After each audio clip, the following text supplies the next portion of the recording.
My interest in midwifery came as a result of seeing my community back at home in the rural village suffering, women dying because of pregnancy-related issues.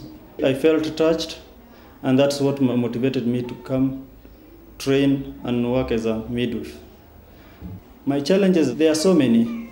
The community at times ignore much of the issues of pregnancy. They do think that for you to start the clinic, you need to start it maybe when you are about to deliver. That is in the eighth months or even near that 9 months. And when they do come, the population is overwhelming. They really come to seek for services, but you are not able to provide for all of them. The issues of lack of proper working equipments.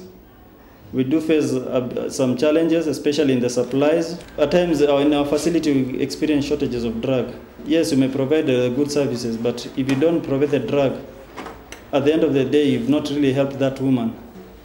And even that, due to that overload, we are not even able to concentrate so much. We get burnout, and at times we feel challenged even as we provide for quality health care.